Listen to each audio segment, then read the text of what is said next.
Phase out the system. Empower yourself. Grow food at home.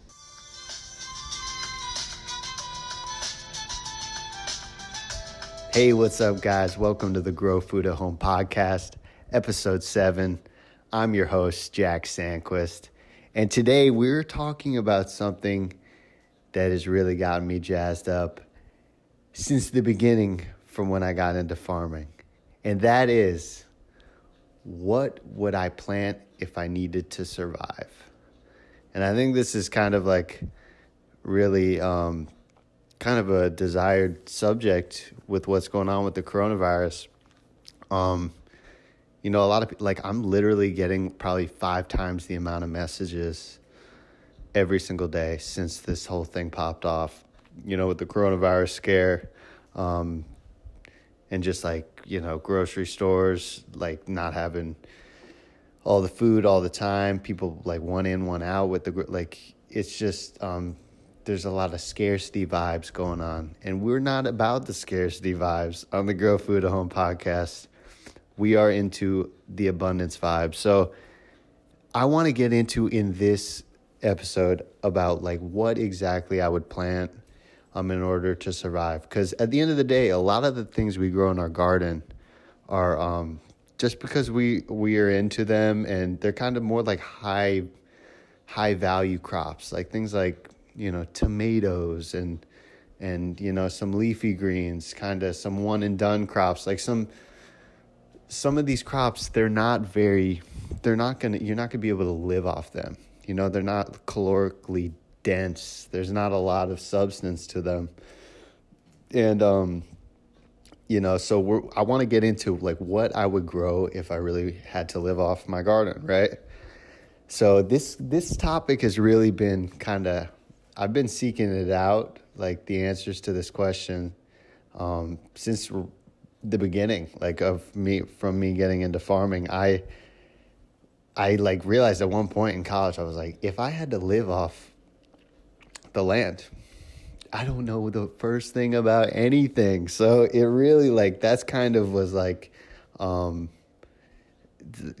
of the reasons I got into this in the beginning, because I wanted to learn how, bring it back, being able to, sustain myself off what I grow. And it's pretty amazing how little I knew and how much more there is to learn. It's the whole thing. That's why I love schooling yourself as one of our principles, because the more you learn, the more you realize there's more to learn. So it goes deep. So I'm just going to try to tell you some of the crops that I would grow. And this is just for my application in South Florida. I'm sure it's different for every climate. That's just the case. But if you're in a subtropical zone, which I'm sure a lot of our viewers live in South Florida, this is what I would plant. So you want a lot of root crops. You want a lot of quick stuff. You want tough plants, because we're in this hypothetical scenario, although somewhat relevant scenario. You got to think that you're not going to have many inputs. You're not going to be able to go to Home Depot and buy fertilizer, for example, or whatever. So you want a lot of tough plants. You want a lot of plants that grow well.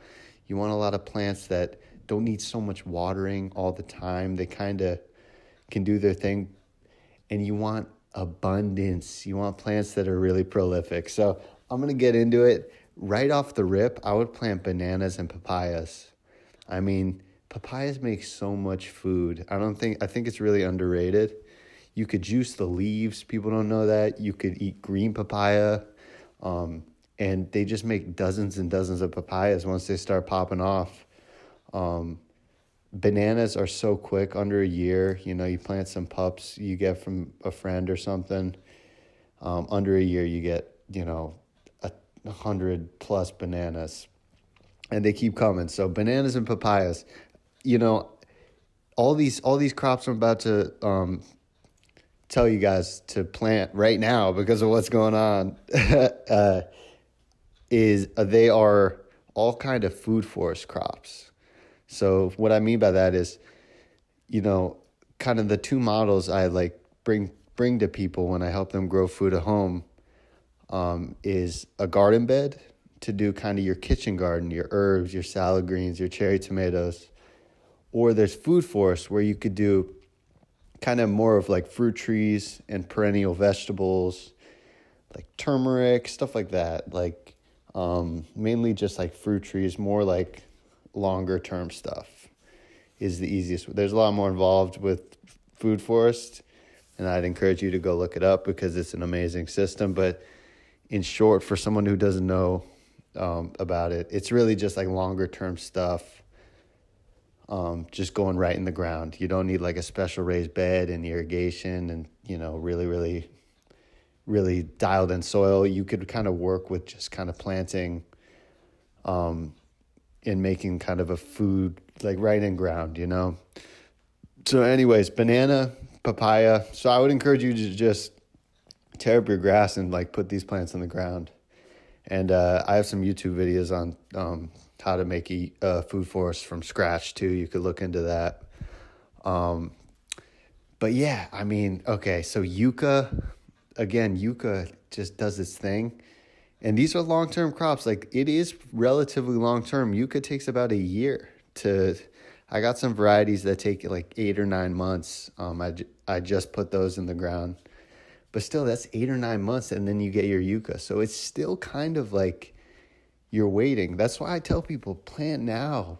Plant right now. If you wanted to get results, you got to plant today. So anyways, yucca makes a lot of food. Sweet potatoes. Sweet potatoes make so much food, and it's so good for you. And if you have dogs, dogs love sweet potatoes. They're so good for dogs specifically. So that's why I'm into those, because I love my doggy. So another one, taro. Some people know it as malanga. You'll see it at Publix as malanga. My girlfriend calls it jautia. But it's pretty much like a tropical potato. It doesn't grow like a potato, but it kind of has that texture, and it makes a lot of food. Like you get filled up on taro soup or anything taro. It fills you up, and that's what we're looking for. We're looking to get satiated out here in our garden. So taro, look into it. Really, you can get these things at Publix, and people probably aren't even buying them, So plant it deep and, do your research on taro. Get involved with that one. Just another one, you probably heard me talk about it, longevity spinach. This is kind of our nutrition source at this point with our survival garden. We want a lot of, things that have calories, of course. But we also want to get our nutrition in there, or else, we're not going to be at our peak level with our survival garden. So longevity spinach is one of those, and that's perennial. So it goes year round. Moringa is another one I really would suggest putting in the ground. That's another one that's kind of for nutrients. It's high in protein. It's high in iron. It's high in potassium. It's like having a health food store in your backyard. Moringa, it's an amazing plant, and it grows super well in Florida.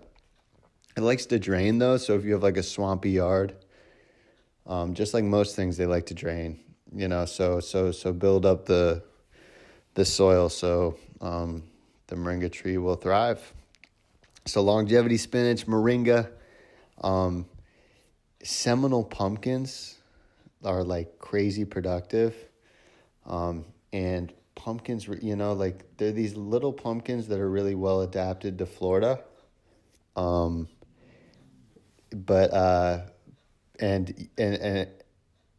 mean, you need a lot of space for this. So, again, this is all context. Like some people might not have space for a banana circle. Maybe they only have space for, some of these things, they can't do all these. So it's also context, but Seminole pumpkins are super productive. Let's see. So like if you have even more space, like I would put mango trees in the ground. I know that's not quick, but they're like mangoes pump out fruit every year. So like, and we're going to get through this whole coronavirus thing, despite what people think. So like 2 or 3 years down the line, you're going to be very happy you put that mango tree in the ground. And they produce, so that's like a summer delicacy, if you will, in your survival garden. So these are just some things I'm just thinking of to okay, and it's like thoughts that have been going through my head right now. Like, what would I plant, if, there was no more peanut butter or whatever. But, it's a good question to ask yourself, because it's not the same garden you would plant if I'm trying to just go and sell at market and, make money, or if I was trying to like have the prettiest, I wouldn't have as many maybe edible flowers in my garden. You know what I mean? Like, that's not going to fill you up, a couple petals of flowers. So, so it's a totally different subject. And I've been thinking about this a lot. And I guess right now, some other things I would plant, eggplant does great. Everglades tomato, does great. We're in spring going into summer, so that we're going into the hot season.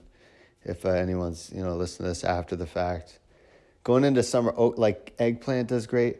Okra does great in summertime. And if you have enough plants, you could really like have lunch every day out there off the okra. And I don't know, my girlfriend gives me crap because she says okra is not good. I love okra, and it's super refreshing. So if you're weird like me, put okra in the ground, because it does amazing. Really, like you could have a dozen okras off a handful of plants. You could have a dozen a day once they start pumping, like every single day. So that's food right there. So yeah, I mean, I hope this gives you a good idea, guys. Right off the bat, I'm thinking bananas, papayas, yucca. These things are tough, and they're easy to multiply. Like you could start more. Some plants it's like a one and done. Like carrots, unless you're a skilled gardener, it's gonna be hard to collect carrot seeds and guarantee you're gonna continue on with carrots.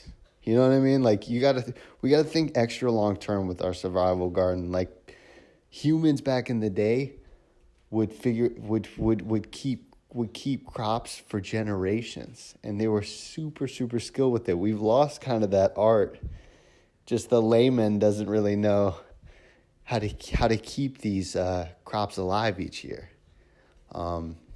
You know what I mean? A lot of them are annuals. So what I'm trying to say is yucca and bananas and papayas volunteer all over the place. They'll pop up all over.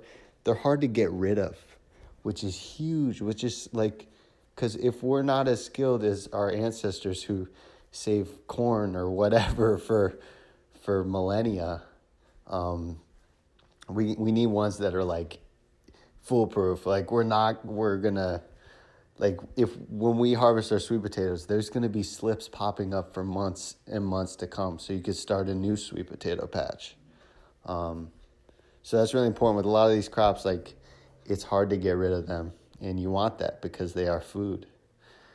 So anyways, I hope that helps you guys. This is a subject I think about quite a bit, because it always just the thought alone of how much it takes to feed people just always like blows my mind.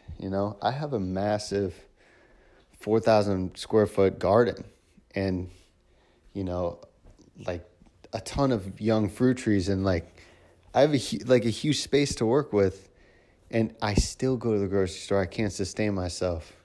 Granted, I'm not specifically doing survival garden, and it's not pressing, so it's not like I'm making sure every meal comes out of the garden. But at the same time, I'm realizing how much it takes to really just live off your land. It's pretty remarkable. So, but we could get there if we get intentional about what we grow in our meals. So like one last thing before I wrap it all up.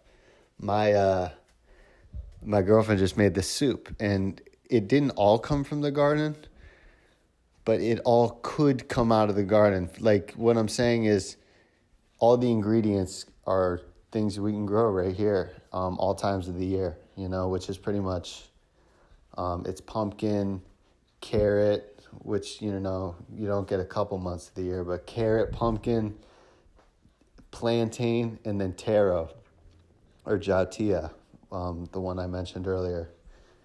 You could grow all those here in Florida. So potentially I could make that soup in my survival scenario if I had these crops in the ground.